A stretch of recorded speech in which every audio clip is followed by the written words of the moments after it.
Et bonjour à tout le monde, c'est Nicolas, j'espère que vous allez bien pour cette nouvelle vidéo. Dans cette vidéo, on va voir quoi? On va voir être seul, vivre seul. Est-ce que c'est si terrible que ça? Je vais te répondre dans cette vidéo par rapport à mon mode de vie et mon expérience personnelle. Et on va voir que de une, on peut rigoler, mais de deux, effectivement, ça dépend de quoi? Ça dépend beaucoup d'une personnalité.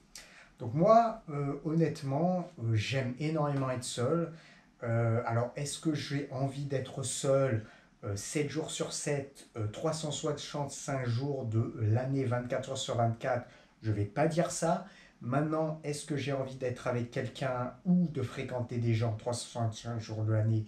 C'est strictement impossible. Et grosso modo, moi j'ai un équilibre. En fait, mon équilibre, c'est grosso modo, sur une semaine, par exemple, j'ai besoin en fait de passer peut-être la bonne partie de la semaine seul et pourquoi pas voir par exemple quelqu'un le week-end. C'est un petit peu l'équilibre que j'ai, c'est grosso modo, tu passes 5 6 jours seul et tu passes 1 2 3 jours maximum ou 1 ou 2 jours avec quelqu'un. C'est un petit peu l'équilibre en fait qui fait que je peux potentiellement être bien. Mais voilà, en fait cet équilibre-là, c'est que si demain je suis avec quelqu'un où je vais fréquenter des gens en fait tous les jours 24 heures sur 24, je vais péter une durite, je vais totalement pas apprécier et ça ne sera pas possible. Donc effectivement,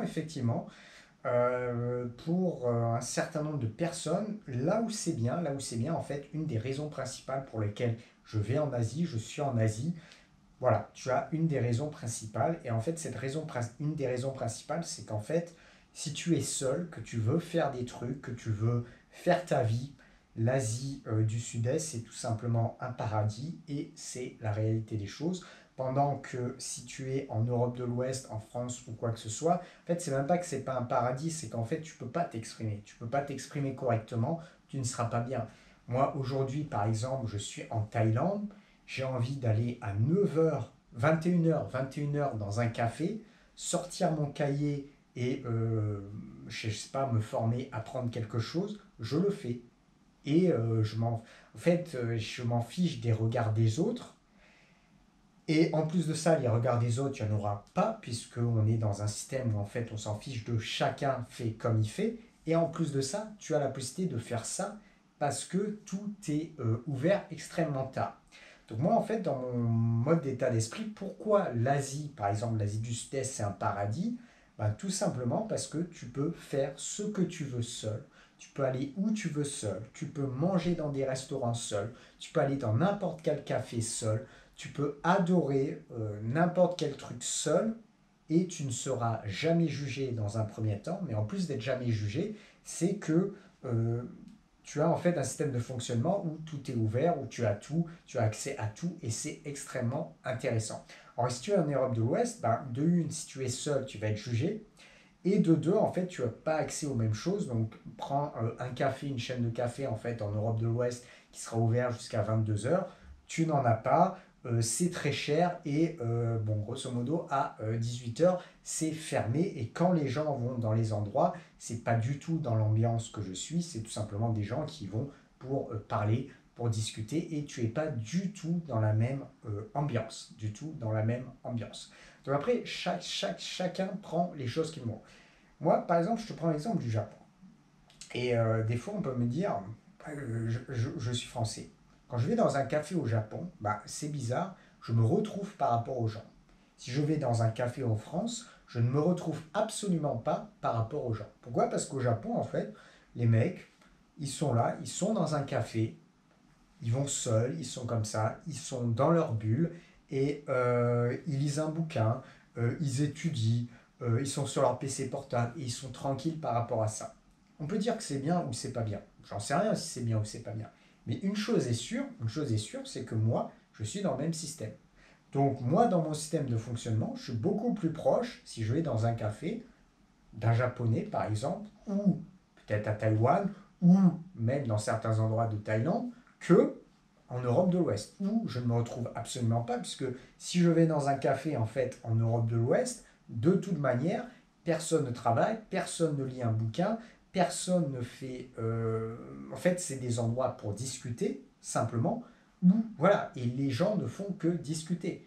Je critique pas, je dis simplement que moi, par rapport à ce qui me convient, ben, je me rapproche plus du café au Japon que du café en France. En café en France, je n'ai aucun point commun, aucun rapport et je n'ai pas envie d'y aller. Le café au Japon, je peux y aller, je peux m'exprimer, je peux faire mon ordinateur portable, je peux mettre mon cahier, je peux apprendre, je peux faire ce que je veux, je peux lire mon bouquin, je peux faire tout ce que je veux. Et de une, je ne serai pas jugé, et de deux, je n'ai aucun problème par rapport à ça. Euh, Va lire un bouquin en France dans un café, tu vas voir comment on va te regarder, c'est compliqué et c'est pas forcément facile. Sors un truc avec un crayon, là c'est encore pire, ça va être très très compliqué et voilà. Si on revient en fait à l'état d'esprit, en fait l'état d'esprit d'être seul, en fait, moi, pourquoi je suis très bien seul? Parce qu'en fait, tu as deux choses. Première chose, c'est que j'aime bien me retrouver avec moi-même. Et deuxième chose, c'est que je ne m'ennuie jamais avec moi-même. Ça veut dire qu'en fait, moi aujourd'hui, je démarre une journée, je suis seul, en fait, j'ai aucun ennui. Et pourquoi j'ai aucun ennui? Parce que rien qu'avec le travail ou monétiser des compétences ou apprendre des choses, ça peut me prendre les 24 prochaines heures. Et c'est ça en fait qui est exceptionnel. C'est ça qui est exceptionnel. Ça peut me prendre les 24 prochaines heures. J'exagère un peu, mais concrètement, c'est ça. Donc, je comprends en fait même pas des fois les gens qui vont, je sais pas moi, des fois dans un café ou dans un endroit et qui s'ennuient. Moi, je comprends pas comment tu peux t'ennuyer. Moi, je vais dans n'importe quel endroit, j'ai mon cahier, je le sors et j'ai toujours quelque chose à faire en fait. J'ai toujours quelque chose à faire et je ne supporte justement pas le fait de ne rien faire. Et j'ai toujours quelque chose à faire. Là, par exemple, au moment où je fais la vidéo, euh, voilà, j'apprends un petit peu de japonais. Et en fait, je suis dans un endroit, je suis dans un café. Mais qu'est-ce que je fais? Je suis pas là à rien faire. Je sors mon cahier et je fais du japonais. Voilà, après, qu'importe que ça me serve, que ça ne me serve pas ou quoi que ce soit, je fais quelque chose, ça m'apporte une compétence, ça me sert et j'ai besoin, en fait, moi, constamment d'apprendre des choses. Et voilà, j'ai constamment besoin de faire des choses, d'apprendre des choses. Et en fait, j'ai jamais compris vraiment ce système-là des gens qui s'ennuient. En fait, tu as énormément de gens, tu as l'impression en fait qu'ils s'ennuient. Par exemple, dans mon système, ils se diraient, mais je m'ennuie à mourir. Qu'est-ce que je fais? Qu'est-ce que je fais? Et moi, pourtant, je m'ennuie jamais.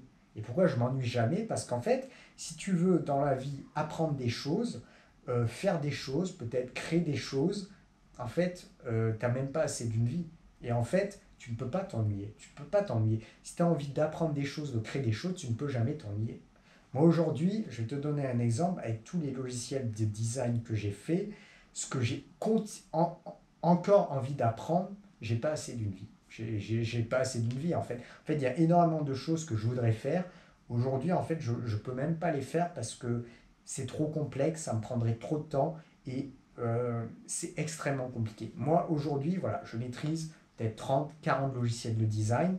Je les répète, je me forme, je fais de la modélisation 3D, je fais du dessin, dessin vectoriel, je fais de la retouche photo, je fais du montage photo, je fais toutes ces choses-là. Et j'ai envie de faire plus. Mais au bout d'un moment, en fait, j'ai pas le temps. En fait, j'ai pas le temps. Et c'est pour ça que je comprends pas les gens qui te disent je m'ennuie. En fait, je comprends pas les gens qui te disent je m'ennuie. Moi, aujourd'hui, je te donne un exemple. J'aimerais bien savoir très bien dessiner. Et quand je dis très bien dessiner, j'aimerais vraiment savoir dessiner ou être avec mon iPad sur un logiciel, je sais pas moi, Affinity quelque chose, et être avec mon iPad, dessiner un visage, machin, faire le truc. J'aimerais bien savoir faire ça. Je l'ai travaillé un petit peu à un moment. J'ai pas eu assez de temps. Et j'ai eu d'autres priorités en ligne. Et justement, j'ai pas eu assez de temps. Et par exemple, être capable de faire ça, franchement, j'aimerais tellement. Mais j'ai pas assez de temps. Et je pense que dans ma vie, j'aurais pas assez le temps de faire ça. Parce que quand tu te fais déjà de la retouche photo, du dessin vectoriel, de la modélisation 3D, de ça, tu travailles sur des blogs, tu crées des articles, tu fais des choses, en fait, tu peux pas t'ennuyer. Tu t'ennuies jamais. Tu t'ennuies jamais. Et puis après, il faut faire du sport. après, il faut faire des choses dans la vie, après, il faut, je sais pas moi, il faut sortir, il faut rencontrer des gens, il faut faire énormément de choses.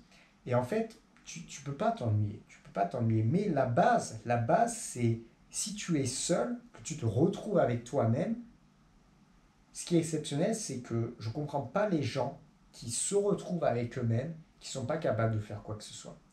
Et je peux le comprendre, en fait, pourquoi je peux le comprendre? Parce que des années de ça, il y a plus de 10 ans, effectivement, je passais des journées, j'étais dans un système où en fait je ne faisais rien. Et ce qui a changé ma vie, et ce qui m'a tout changé, et pour ça aussi que je suis aujourd'hui, c'est le jour où en fait tu te mets en place des objectifs, le jour où en fait tu te dis je veux faire des choses, je veux apprendre des choses, je veux mettre en place des choses, et c'est ça qui est exceptionnel. Ça qui est exceptionnel. Si tu es seul et que tu es là le dimanche matin, comme j'étais il y a 10 ans, et tu te lèves le dimanche matin, en fait tu ne fais rien. Et le dimanche après-midi tu ne fais rien, et le dimanche soir tu ne fais rien entre guillemets, si ce n'est peut-être que de voir des gens, mais tu ne fais rien techniquement. Bah, effectivement, 10 ans après, il ne se produit rien, 20 ans après, il ne se produit rien, et il ne se produira rien. Le jour où tu changes, où tu te dis, je me lève le dimanche matin, je te donne juste l'exemple du dimanche matin, bon, moi aujourd'hui, je me forme, j'apprends des choses tous les jours, c'est un système de routine en fait que je fais depuis 6 7 ans, que je répète en fait, mais le jour où, par exemple, le dimanche, tu es seul, et que tu te dis, bah, le matin en fait, au lieu de rien faire, je me lève à 9 heures et de 9 heures à midi, je vais apprendre quelque chose, je sais pas, je vais dessiner, je sais pas, je vais créer un blog, je sais pas, je vais créer du contenu sur quelque chose, je sais pas, je vais apprendre un logiciel de design, je sais pas, je vais apprendre à coder, je sais pas, je vais me former sur, par exemple, un endroit, un type de choses spécifiques. Bah, si tu te dis ça, tu as deux choses. Non seulement tu vas t'occuper, mais en plus de t'occuper, tu vas le monétiser au fur et à mesure du temps, parce que ça va te servir. Et ça qui est extrêmement important. Et ce qu'il faut comprendre, en fait, c'est ça. Moi, par exemple, je blâme pas, en fait, les gens qui ne font rien, qui sont devant une télévision ou quoi que ce soit. Je ne blâme pas les gens de ça. Euh, j'ai pas attendu trop longtemps pour comprendre que ça ne servait à rien, mais j'ai quand même attendu un petit peu de temps. Parce que le jour où j'ai mis en place des actions, j'avais à peu près 25, 26, 27 ans. 26, 27 ans, 27, peut-être 26, 27, 28 ans, où j'ai vraiment mis en place les choses et j'ai changé ma vie. Donc effectivement, je blâme pas les gens, je blâme pas les gens, mais le jour où tu comprends que apprendre tous les jours, faire des choses, c'est exceptionnel, là, tu changes ta vie. Là, tu changes ta vie. Mais il faut le comprendre, il faut le comprendre. Et le plus tôt tu le comprends, le mieux c'est. Si tu le comprends à 18 ans, c'est le top. Si tu le comprends à 20 ans, c'est le top. Après, tu peux le comprendre après, c'est pas un problème. Dans la société qu'on est aujourd'hui, où tu es dans une société de décérébrés, c'est bien de pouvoir le comprendre le plus rapidement possible, mais c'est pas forcément évident parce que voilà, tu es brainstormé de A à Z. Donc si tu veux le comprendre le plus tôt possible, c'est mieux parce que le plus tôt possible, en fait, tu comprends, le plus tôt possible, tu mets en place des actions, tu répètes, tu fais des choses, tu te formes, tu apprends, et ça, c'est exceptionnel. Et ça, c'est exceptionnel. Et voilà. Et moi, aujourd'hui, par exemple, je te donne un exemple. En fait, aujourd'hui, moi, des fois, tu vois, en fait, j'en ai strictement rien à faire de ce que les gens pensent. Moi, des fois, je vais dans un café, même dans des endroits, en fait, où c'est extrêmement touristique. Je suis entouré de touristes. Et qu'est-ce que je fais? Je sors mon laptop, je sors mon cahier et j'apprends. Et je fais quelque chose et j'apprends. Ou alors, je prends mon logiciel et je me forme pendant 1 heure. Je fais un projet, je fais quelque chose, je me forme sur un logiciel de design et je fais ça. Et des fois, les gens me regardent, même très souvent, comme si j'étais un extraterrestre. En fait, pour moi, c'est la normalité. Et les gens me regardent des fois comme si j'étais un extraterrestre. Ils me regardent, mais putain, le mec, il est 9 heures, on est dans un endroit touristique, il est avec son cahier et il est en train d'apprendre. Bah oui, oui. Pourquoi? Parce que je ne suis pas un touriste. Et en plus de ne pas être un touriste, j'ai compris que la formation, apprendre des choses, c'était la chose numéro un dans la vie. Mais en plus d'être la chose numéro un dans la vie, c'est une occupation. C'est une occupation. Moi, en fait, je ne comprends pas en fait, les gens qui aiment ne rien faire. Ne rien faire. Alors, je ne te dis pas qu'il faut passer sa vie à taffer. C'est pas le cas. Mais ne rien faire tout le temps, ou tu es en vacances, tu passes, je sais pas moi, pendant 2 semaines, tu fais rien du tout pendant 2 semaines, je comprends pas. Moi, je pense que sur les 8 dernières années, je pense que j'ai pas passé plus de 2 jours sans rien faire. Je pense que sur les 8 dernières années, le plus que j'ai passé sans rien faire, c'est 2 jours. Voilà, 2 jours, peut-être un week-end. J'ai jamais dépassé ça et je peux pas dépasser ça. En fait, je peux pas dépasser ça. Si je dépasse, j'ai un manque structurel pour aller chercher des choses, aller créer des choses. Aller créer des choses, aller me former, aller apprendre sur des choses. Et c'est pour ça qu'en fait, des fois, moi, je comprends pas, j'ai des mecs, des fois, enfin, tu vas dans certains endroits, les mecs te regardent comme si tu étais un extraterrestre. En fait, je ne comprends pas, en fait. Je comprends pas pourquoi les mecs me regardent comme si c'était comme un extraterrestre. Et, et on n'est qu'en Asie. Donc, on est en Asie, c'est hyper tolérant. T'imagines? Ce que je fais là, tu le fais en Europe de l'Ouest au quotidien, les mecs, ils te prennent pour un taré. Mais je déconne pas. Je déconne pas. Si tu vas dans un café en France, tu répètes quelque chose tous les jours avec ton cahier machin, les mecs, ils te prennent pour un malade. Ils te prennent pour un malade. Je comprends même pas pourquoi. Alors que, en fait, tu optimises, tu fais quelque chose de bien, tu travailles sur des objectifs, et les mecs te prennent pour un malade. Alors après, tu as toujours les gens, ils vont te dire, ouais, mais tu peux faire ça chez toi. Oui, on peut faire ça chez toi. C'est une réalité. On peut faire ça chez toi. Après, chacun sa motivation. Si toi, tu es motivé à 10 heures le soir dans ton bureau chez toi, c'est bien. Moi, je ne suis pas motivé à 10 heures du soir dans un bureau. Et je ne suis pas motivé dans mon hôtel, puisque moi, je vis soit à l'hôtel, soit dans les condominiums 365 jours de l'année. Je ne suis pas motivé pour taffer dans ces endroits-là. Par contre, dans un café, je suis motivé.